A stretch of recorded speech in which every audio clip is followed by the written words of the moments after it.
ଜୟ ଜଗନ୍ନାଥ ସାଙ୍ଗମାନେ ନମସ୍କାର ଦର୍ଶକ ବନ୍ଧୁ ଚାଲନ୍ତୁ ଶୁଣିବା ଗରୁଡ଼ ସୁଦର୍ଶନ ଓ ସତ୍ୟଭାମାଙ୍କ ଗର୍ବ ଗଞ୍ଜନ। ଜୟ ଜଗନ୍ନାଥ। ସର୍ବନିୟନ୍ତ୍ର ଶ୍ରୀ ବିଷ୍ଣୁଙ୍କ ଅବତାର ପୁରୁଷ ଶ୍ରୀକୃଷ୍ଣଙ୍କର ଅତି ନିକଟତର ପ୍ରିୟ ଭାଜନ ହୋଇଥିବା ଯୋଗୁଁ ଗରୁଡ଼ ସୁଦର୍ଶନ ଚକ୍ର ଓ ସତ୍ୟଭାମାଙ୍କର କାଳକ୍ରମେ ଗର୍ବ ଜାତ ହେଲା। ଶ୍ରୀକୃଷ୍ଣ ତ ସବୁ ସହିଯାଆନ୍ତି, କିନ୍ତୁ ସେ ଗର୍ବ ସହିପାରନ୍ତି ନାହିଁ। ସେ ତାଙ୍କୁ ସହ୍ୟ କେବେ ବି କରନ୍ତି ନାହିଁ। ସେ ଯୋଜନା କଲେ ତାଙ୍କର କିପରି ଗର୍ବ ଗଞ୍ଜନ କରାଯାଇ ପାରିବ ଓ ନିଜର ପରମ ଭକ୍ତ ହନୁମାନଙ୍କ ସାହାଯ୍ୟରେ ଏଥିପାଇଁ ଯୋଜନା ପ୍ରସ୍ତୁତ କଲେ। ଆସନ୍ତୁ ଜାଣିବା ସେହି ସବୁ ସୁନ୍ଦର କାହାଣୀକୁ। ଥରେ ଭଗବାନ ଶ୍ରୀକୃଷ୍ଣ ନିଜର ପତ୍ନୀ ସତ୍ୟଭାମାଙ୍କ ପାଇଁ ସ୍ୱର୍ଗରୁ ଅତ୍ୟନ୍ତ ସୁନ୍ଦର ବିମଳ ପାରିଜାତ ପୁଷ୍ପ ଆଣି ତାଙ୍କୁ ଉପହାର ଦେଲେ। ପାରିଜାତ ଫୁଲକୁ ଧାରଣ କରି ସତ୍ୟଭାମାଙ୍କ ଗର୍ବ କହିଲେ ନ ସରେ। ସେ ଭାବିଲେ, ଏହି ମର୍ତ୍ତ୍ୟରେ ଏମିତି କେହି ସୁନ୍ଦର ନାହାନ୍ତି। ସୁନ୍ଦର ପୁଷ୍ପ ଧାରଣ କରିନଥିବାରୁ ସେ ସବୁଠାରୁ ଅତି ସୁନ୍ଦର ଭାବିଲେ। ଶ୍ରୀକୃଷ୍ଣ ତାଙ୍କର ଗର୍ବ ଭାଙ୍ଗିବା ପାଇଁ ଚିରଞ୍ଜୀବୀଙ୍କୁ ସ୍ମରଣ ମାତ୍ରକେ ହନୁମାନ ତୁରନ୍ତ ଉପସ୍ଥିତ ହେଲେ। ଶ୍ରୀକୃଷ୍ଣଙ୍କ ରାଜଧାନୀରେ ହନୁମାନ ପହଞ୍ଚି ସେ ରାଜମହଲକୁ ନ ଯାଇ ସିଧାସଳଖ ରାଜବାଟିକାରେ କିଛି ଫଳ ତୋଳି ଖାଇଲେ। ଅନେକ ଫିଙ୍ଗି ଦେଲେ। କିଛି ବୃକ୍ଷକୁ ଭାଙ୍ଗି ନଷ୍ଟ କରିଦେଲେ। ଏହି ଲୀଳା ଚାଲିଥିବାର ଖବର ଶ୍ରୀକୃଷ୍ଣଙ୍କ ପାଖରେ ଯାଇ ପହଞ୍ଚିଲା ଯେ ଏକ ବାହାରୁ ଆସିଥିବା ବାନର ତାଙ୍କ ବାରବାଟିକୁ ନଷ୍ଟଭ୍ରଷ୍ଟ କରିଦେଉଛି। ସେ ଗରୁଡ଼କୁ ଡାକି ଶ୍ରୀକୃଷ୍ଣ ଆଦେଶ ଦେଲେ ଯେ ସେ ଏକ ସେନା ନେଇ ପହଞ୍ଚନ୍ତୁ, ବାନରକୁ ଜବତ କରି ରାଜସଭାକୁ ଆଣନ୍ତୁ। ଗରୁଡ଼ ତ ନିଜକୁ ନେଇ ଖୁବ୍ ଗର୍ବ କରୁଥିଲେ। ସେ କହିଲେ, ହେ ପ୍ରଭୁ! ଏ ସାମାନ୍ୟ ଗୋଟିଏ ବାନରକୁ ଜବତ କରିବା ଏ ତ ମୋ ପାଇଁ ଏକ ତୁଚ୍ଛ କାର୍ଯ୍ୟ ଅଟେ। ଏଥିପାଇଁ ସେନା ଦଳ ନେବା କି ଆବଶ୍ୟକତା ଅଟେ? ଏବେ ଯାଇ ତାକୁ ମଜା ଚଖଉଛି। ମନେ ମନେ ହସୁଥିଲେ। ଶ୍ରୀକୃଷ୍ଣ କହିଲେ, ଠିକ୍ ଅଛି, ତୁମର ଯେମିତି ଇଚ୍ଛା ତୁମେ ସେମିତି କର, କିନ୍ତୁ ବାନରଟିକୁ ଜବତ କରି କି ଆସ। ଗରୁଡ଼ ତୁରନ୍ତ ଗଲେ ଆଉ କହିଲେ, ଆରେ ଦୁଷ୍ଟ ବାନର, ତୁ ଶ୍ରୀକୃଷ୍ଣଙ୍କ ବଗିଚାକୁ ନଷ୍ଟ କରୁଛୁ। ଚାଲ ମୋ ସହିତ, ଶ୍ରୀକୃଷ୍ଣ ଡାକୁଛନ୍ତି ତତେ ଦଣ୍ଡ ଦେବା ପାଇଁ। ଚାଲ। ହନୁମାନ କହିଲେ, ମୁଁ କୌଣସି କୃଷ୍ଣକୁ ଜାଣିନାହିଁ। ମୋ ଭଗବାନ ଶ୍ରୀରାମ ହିଁ ମୋର ପ୍ରଭୁ। ମାନେ ଯାଇକି କହିଦେ, ମୁଁ ଯିବି ନାହିଁ ସେଠିକି। ଗରୁଡ଼ ଏଥର ରାଗିଯାଇ ଧମକେଇ ଦେଇ କହିଲେ, ଆରେ ମୂର୍ଖ ବାନର, ତୁ ଚୁପ୍ ଚାପ୍ ଚାଲ, ମୁଁ ଉଠେଇ ନେବି। ଯିବୁନି କ'ଣ? ମୋର ବଳକୁ ତୁ ଜାଣିନୁ। ମୁଁ ଗରୁଡ଼। ହନୁମାନ କିନ୍ତୁ ଖାତିର ନ କରି ପୁଣି ଫଳ ନଷ୍ଟ କରିବାରେ ଲାଗିଲେ।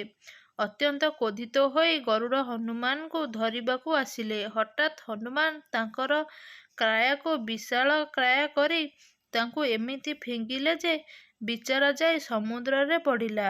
ବଡ଼ କଷ୍ଟରେ ସେ ସେଠାରୁ ଉଠି ଆସି ଦରବାରରେ ପହଞ୍ଚିଲେ। ବଡ଼ ବିନମ୍ର ହୋଇ କହିଲେ, ହେ ଭଗବାନ! ଏହି ବାନର କିଛି ସାଧାରଣ ବାନର ନୁହେଁ। ମୁଁ ପରାସ୍ତ ହୋଇଗଲି। ମୋତେ କ୍ଷମା କରିଦିଅନ୍ତୁ। ଭଗବାନ ଏବେ ଜାଣିଲେ ଗରୁଡ଼ର ଏବେ ଗୋଟିଏ ଗର୍ବ ଭଙ୍ଗ ହୋଇଗଲା। ତଥାପି କହିଲେ, ହେ ଗରୁଡ଼, ସେ ଶ୍ରୀରାମଙ୍କ ଭକ୍ତ। ଶ୍ରୀ ହନୁମାନ ଏବେ ସେ ମଳୟ ପର୍ବତକୁ ଚାଲି ଯାଇଥିବ। ତୁମେ ତ ଖୁବ୍ ଶକ୍ତିଶାଳୀ, ଶୀଘ୍ର ଉଡ଼ିଯାଇପାର। ତାକୁ କୁହ, ତୁମକୁ ଶ୍ରୀରାମ ଡାକୁଛନ୍ତି, ଆସିବାକୁ କହୁଛନ୍ତି। ନିଶ୍ଚୟ ଆସିବେ। ଗରୁଡ଼ ଖୁବ୍ ବେଗେ ଯାଇ ମଳୟ ପର୍ବତରେ ପହଞ୍ଚିଲେ। ହନୁମାନଙ୍କୁ ସେଠାରେ ତାଙ୍କର କ୍ଷମା ମାଗି ତାଙ୍କ ସହିତ ଆସିବା ପାଇଁ କହିଲେ।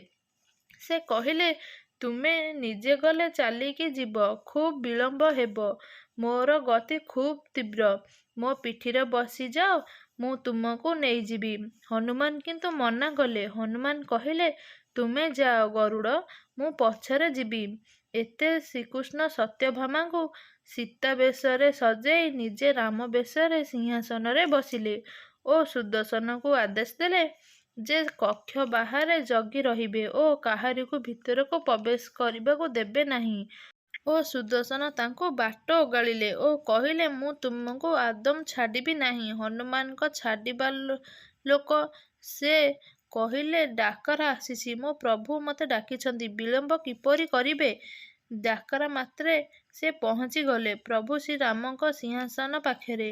ବିନମ୍ର ଭାବରେ ପଣିପାତ କଲେ ଓ ତାଙ୍କ ପାଦରେ ରାମରୂପୀ ଶ୍ରୀକୃଷ୍ଣ ପଚାରିଲେ, ହନୁମାନ, ବାହାରେ ତ ଶକ୍ତିଶାଳୀ ସୁଦର୍ଶନ ଥିଲେ, ଭିତରକୁ କେମିତି ଛାଡ଼ିଲେ? ହନୁମାନ ନିଜ ମୁହଁରୁ ଖୋଲି ସୁଦର୍ଶନଙ୍କୁ ବାହାର କଲେ ଓ କହିଲେ, ହେ ପ୍ରଭୁ, ମୋର ପହଞ୍ଚିବାରେ ବିଳମ୍ବ ହୋଇଥିବାରୁ ତାଙ୍କୁ ମୁଁ ମୋ ମୁହଁରେ ଗିଳିଧରି ଭିତରକୁ ପଶି ଆସିଲି।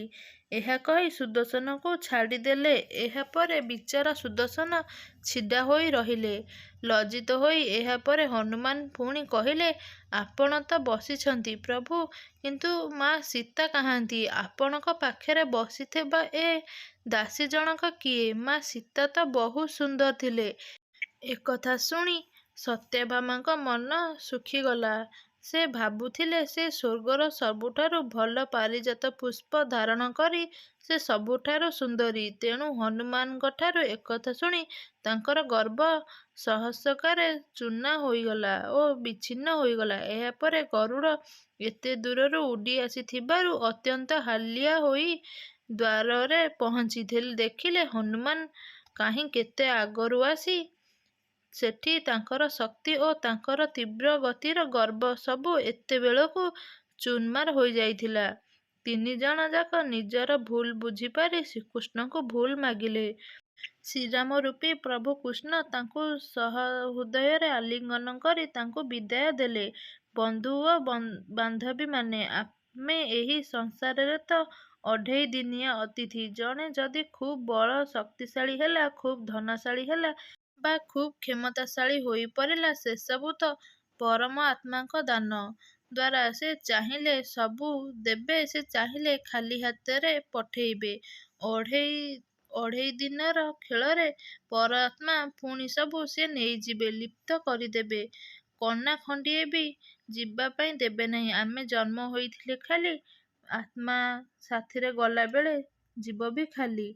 ଏ ହେଉଛି ପ୍ରଭୁ ଶ୍ରୀ ପରମାତ୍ମାଙ୍କ କିଛି କାହାଣୀ। ଆପଣମାନଙ୍କୁ ଏ ସବୁ କାହାଣୀ କିପରି ଲାଗିଲା ନିହାତି କମେଣ୍ଟ ବକ୍ସ ମାଧ୍ୟମରେ ଆପଣମାନଙ୍କର ମତାମତ ଜଣାଇବେ। ଭିଡ଼ିଓଟି ଭଲ ଲାଗିଥିଲେ ଲାଇକ୍ କରନ୍ତୁ, ସେୟାର କରନ୍ତୁ। ଚ୍ୟାନେଲରେ ନୂଆ ଥିଲେ ଚ୍ୟାନେଲକୁ ସବସ୍କ୍ରାଇବ୍ କରନ୍ତୁ। ରହୁଛି ନମସ୍କାର, ଜୟ ଜଗନ୍ନାଥ। ପୁଣି ଦେଖା ହେବ ଏକ ସୁନ୍ଦର ଭିଡ଼ିଓ ସହିତ ଆଗାମୀ ଦିନମାନଙ୍କରେ। ଜୟ ଜଗନ୍ନାଥ, ଜୟ ମା ଲକ୍ଷ୍ମୀ, ଜୟ ମା ଅଗ୍ରତାରା।